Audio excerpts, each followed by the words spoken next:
क्या खुदा इंसानी तसव्वुर है? क्या इंसान अपनी ज़रूरत का तहत खुदा का ईजाद किया है या फिर वाकई खुदा मौजूद है?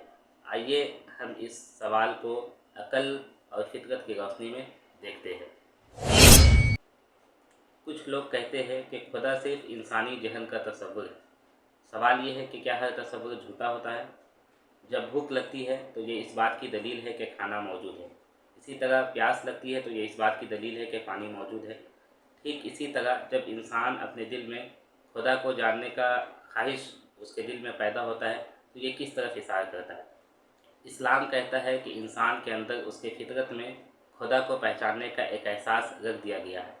यही वजह है कि हम दुनिया के किसी भी तहजीब को देख ले, उसके दुनिया के किसी भी दौर में हम चल जाए, लोगों के अंदर खुदा को मानने का कंसेप्ट हमेशा से मौजूद रहा है।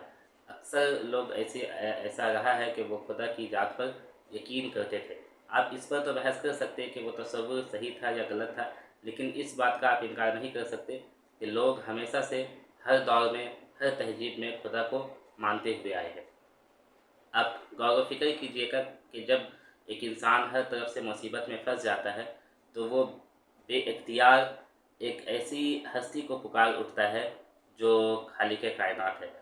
तो आप ये इस बात पे गौर कीजिएगा कि लोग अक्सर उस हस्ती को क्यों पुकारते हैं, क्योंकि इंसान की फितरत में खुदा का वजूद यानी खुदा का एहसास रख दिया गया है। अगर खुदा सिर्फ फर्जी ख्याल है तो लोग अपनी फितरत की आवाज़ पर उसे क्यों पुकारते हैं? उसके बाद अगर हम इस कायनात पे गौर करें तो हमें पता चलता है कि खुदा का वजूद है। आप इस पूरे सिस्टम को देखें कि किस तरह से हर एक चीज़ कितनी सिस्टमेटिकली चल रही है। क्या इतना बड़ा निज़ाम बगैर किसी चलाने वाले के या बगैर किसी प्लान के चल रही है? क्या ये सब महज इत्तेफाकी हादसा है? अगर इंसान अपने जिस्म पर ही गौर करे तो वो खुदा की हकीकत को पहचान लेंगे कि हमारा जो बॉडी स्ट्रक्चर है ये किस बारीक बीनी से की गई है, और हमारे दिमाग में ही कितने अरबों की तादाद में न्यूरॉन्स है जो न्यूरॉन्स के ऊपर वो मुश्तमिल है। तो हम खुद अपने आप के ऊपर अगर हम गौर फिक्र करें तो हम खुदा की हकीकत को पहचान लेंगे। इसी तरह से जो मॉरलिटी का कंसेप्ट है, अगर आप खुदा का इनकार करते हैं, आप ये नहीं मानते हैं, तो आप मॉरलिटी को किस तरह डिफ़ाइन करेंगे?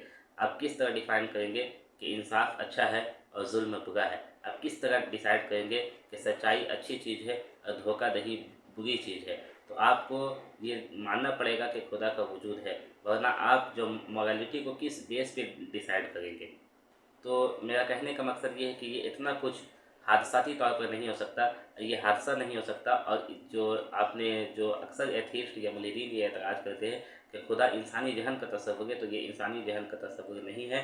और इंसानी जहन का अगर बिलफ़र्ज़ तसव्वुर है भी तो वो हकीकत पर मबनी है, ना कि अफ़साना के ऊपर।